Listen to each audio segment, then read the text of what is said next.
আসসালামু আলাইকুম ওয়া রাহমাতুল্লাহি ওয়া বারাকাতুহু। দুটো বিষয় নিয়ে আলোচনা করব। দুটোটা বিষয়ই ভারতের সাথে সম্পর্ক। একটি বিষয় হলো সাম্প্রদায়িক দাঙ্গার জন্য বিজেপি সরকারই দায়ী বলেছেন জামাতের মহাসচিব মিয়া গোলাম পরোয়ার। আরেকটি বিষয় হলো পাকিস্তানের সাথে বাংলাদেশের সুসম্পর্কের কারণে উভয় সংকটে পড়েছে ভারত। দুটো বিষয়ই লিখেছেন মানবজমিন পত্রিকা। আমি সর্বপ্রথমে তুলে ধরছি জামাতের মহাসচিব কি বলেছেন। বাংলাদেশ জামাত ইসলামীর সেক্রেটারি জেনারেল মিয়া গোলাম পরোয়ার বলেছেন, বিজেপির মদতপুষ্ট বিশ্ব হিন্দু পরিষদ ও বজরং দল সহ সাম্প্রতিক গোষ্ঠীগুলোর উস্কানির কারণে ভারতের বিভিন্ন এলাকায় বারবার সাম্প্রদায়িক দাঙ্গা তৈরি হচ্ছে। এজন্য বিজেপি সরকারই দায়ী। বুধবার এক বিবৃতিতে তিনি এসব কথা বলেন। গোলাম পরোয়ার বলেন, মুঘল সম্রাটের আওরঙ্গজেবের কবর সরানোর দাবিকে কেন্দ্র করে ভারতের মহারাষ্ট্র নাগপুরে হিন্দু মুসলমান দাঙ্গার ঘটনায় আমি তীব্র নিন্দা এবং প্রতিবাদ জানাচ্ছি। ভারতের মুঘল সম্রাটের মধ্যে শ্রেষ্ঠ সম্রাট ছিলেন আওরঙ্গজেব রাহিমাকুমুল্লাহ। রাহিমাকুমুল্লাহ শব্দটা আমি একজন সম্রাটের উপরে করেছেন জামাতের সেক্রেটারি জেনারেল। নিশ্চয়ই উনি এটার সম্পর্কে ব্যাখ্যা জানেন এবং এটার অর্থ জানেন যে এটা খুবই গুরুত্বপূর্ণ ইসলামিক মানুষদের উপরে করা হয়। তাই আওরঙ্গজেব কতটুকু ইসলাম প্রিয় ছিলেন সেটা প্রকাশ করলেন জামাতের মহাসচিব এই রাহিমাকুমুল্লাহ লেখার মাধ্যমে আমি মনে করছি।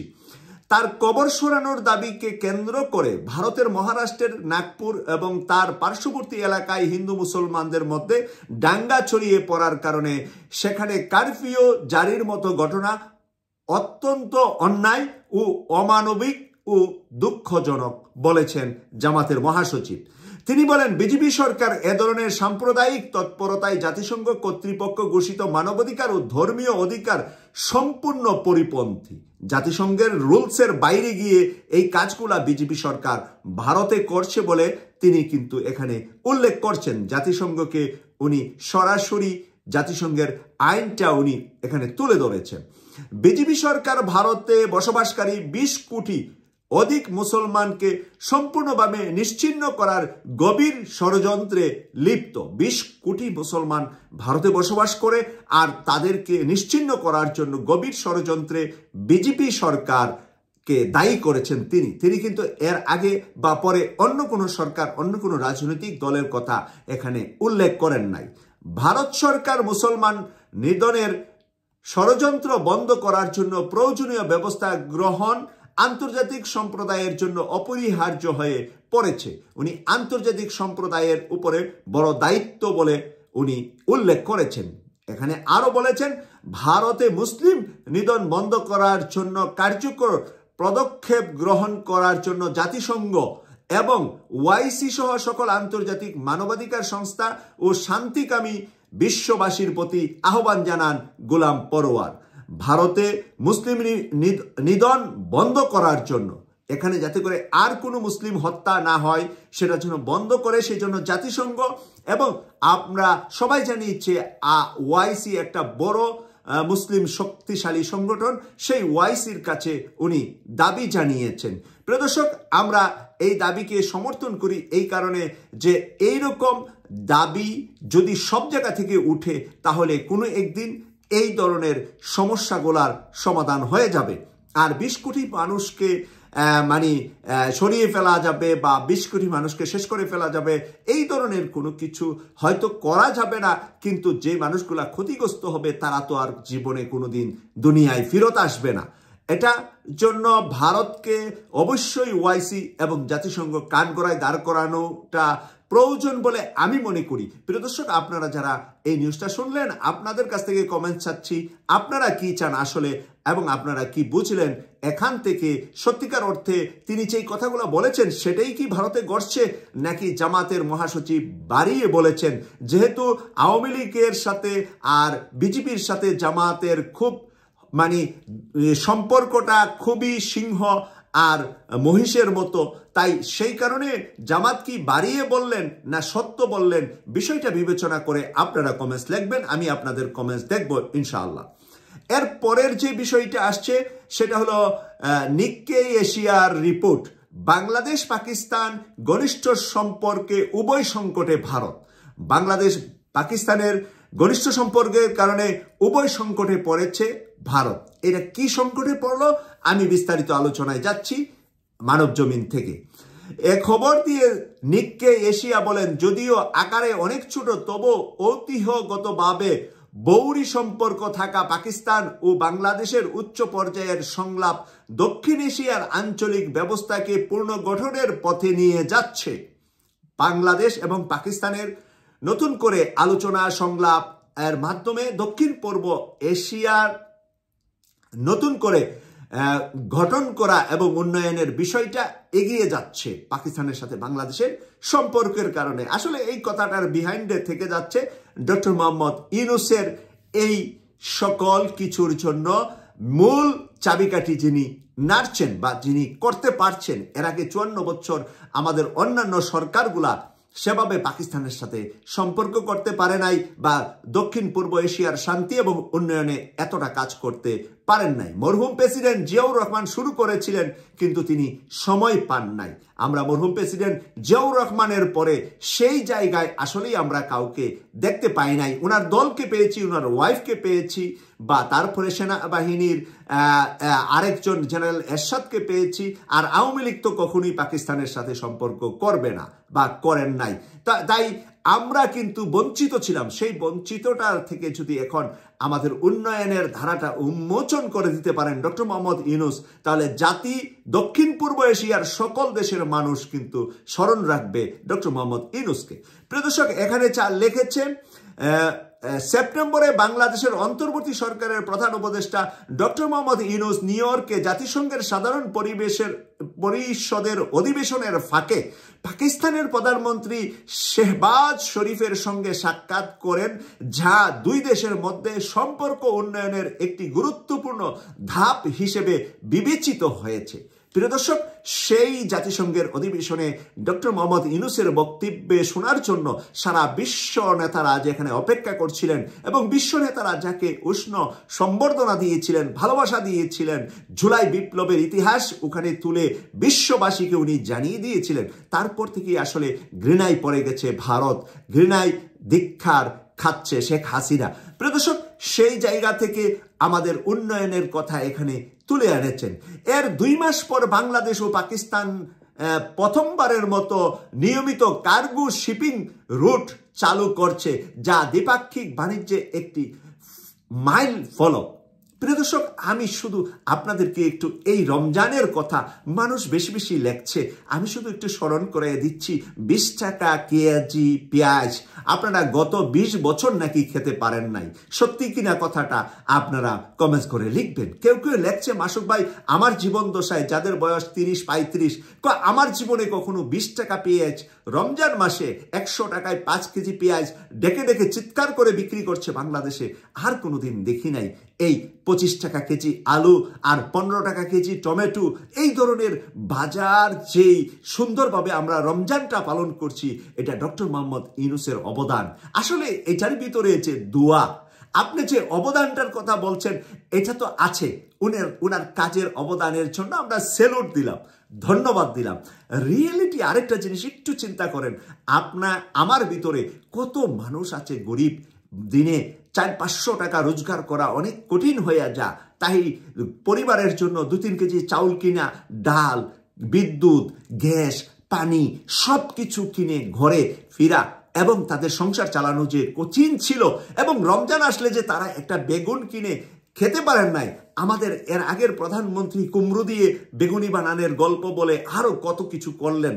প্রিয় দর্শক, সেই জায়গাটায় যে মানুষগুলা যে তৃপ্তির সাথে একটু ইফতার খাচ্ছে, তৃপ্তির সাথে যে একটু সেরি খাচ্ছে, এই দোয়াটা আপনি করেন আর না করেন, নাম নেন আর না নেন, অন্তর থেকে কিন্তু ওই সরকারের প্রতি চলে যা, যেই সরকার এই সুবিধাটা করে দেয়। এটা যেই করে দো, যে যখনই করেছে, বা এখন যে রাজনৈতিক দলগুলা আপনার জন্য ওই যে গরিব মানুষের জন্য একটু খাবার নিয়ে যাচ্ছে তার ঘরে, যেই দলগুলা ওই যে অসহায় নারী যার দেখাশোনার কেউ নাই তার জন্য ইফতারির একটা প্যাকেট দিয়ে আসছে, যাতে করে পুরা মাস জুড়ে কম বেশি সে ইফতারি খেতে পারে, বা পুরা মাস জুড়ে সেহরিতে সে কম বেশি খেতে পারে।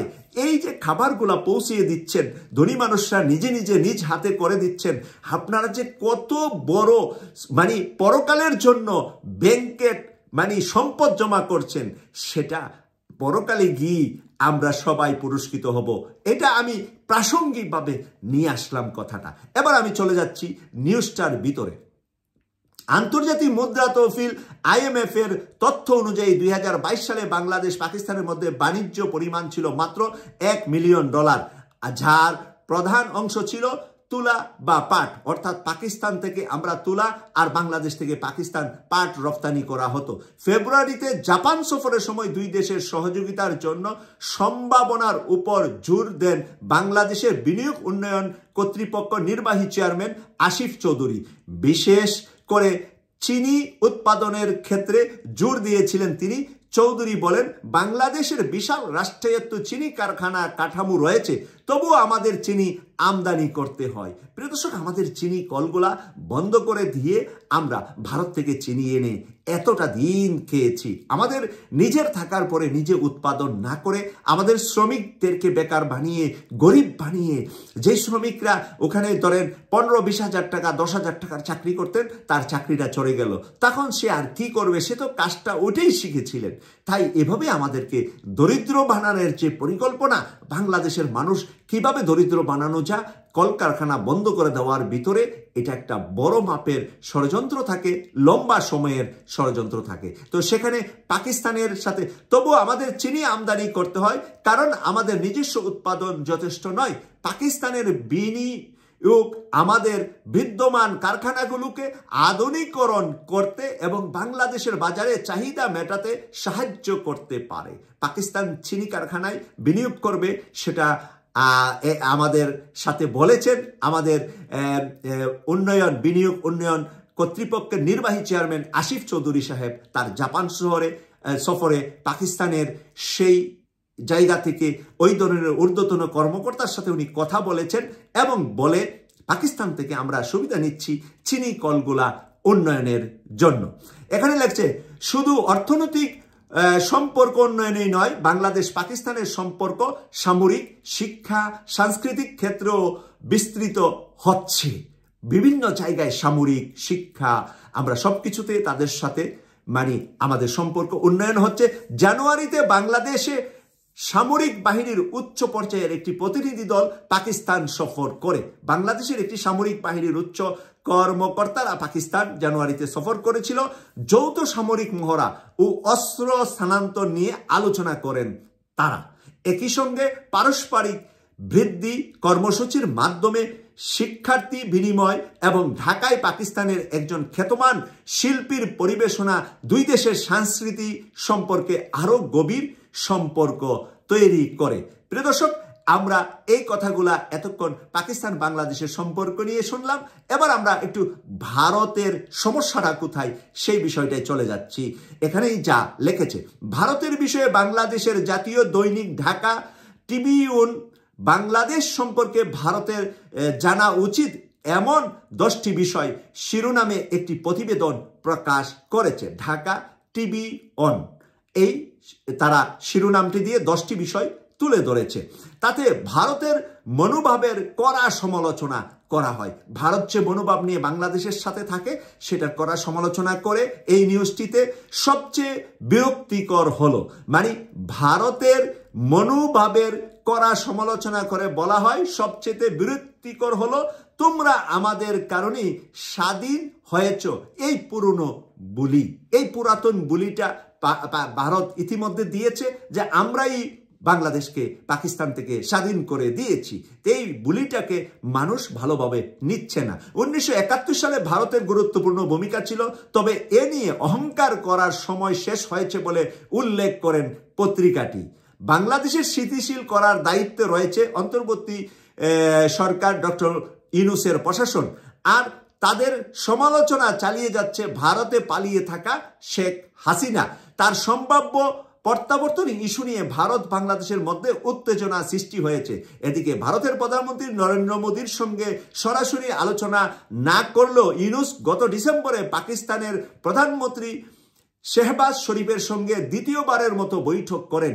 মিশরে অনুষ্ঠিত D8 শীর্ষ সম্মেলনের ফাঁকে হওয়া ওই বৈঠকে পাকিস্তানের প্রধানমন্ত্রী বলেন, আমরা সত্যি আমাদের ভ্রাতৃপ্রতিম দেশ বাংলাদেশের সাথে সম্পর্ক শক্তিশালী করতে চাই। জবাবে ডক্টর ইউনূসের সার্ক পুনর্জীবিত করা এবং ঢাকায় এর শীর্ষ সম্মেলন আয়োজনের প্রস্তাব দেন। প্রিয় দর্শক, আবারও আমি জিয়াউর রহমানের প্রশংসা করছি, যিনি সার্ক প্রতিষ্ঠা করেছিলেন। আর এটাকে পুনর্জীবিত করার জন্য ডক্টর মোহাম্মদ ইউনূস পাকিস্তানের প্রধানমন্ত্রীকে এই প্রস্তাবটা দিয়েছেন। মিশরের কায়রোর তার সাথে দেখার দ্বিতীয় অনুষ্ঠানে, আর প্রথমবার জাতিসংঘে নিউ ইয়র্কে ওনার দেখা হয়েছিল। কিন্তু নিউ ইয়র্কের নরেন্দ্র মোদী কিরকম মূর্খ বা কিরকম চায়ের দোকানের নরেন্দ্র মোদী, ডক্টর মোহাম্মদ ইউনূস সময় চেয়েছিলেন নরেন্দ্র মোদীর সাথে নিউ ইয়র্কে জাতিসংঘের অধিবেশনের ফাঁকে বসার জন্য, কিন্তু ভারত বসে নাই।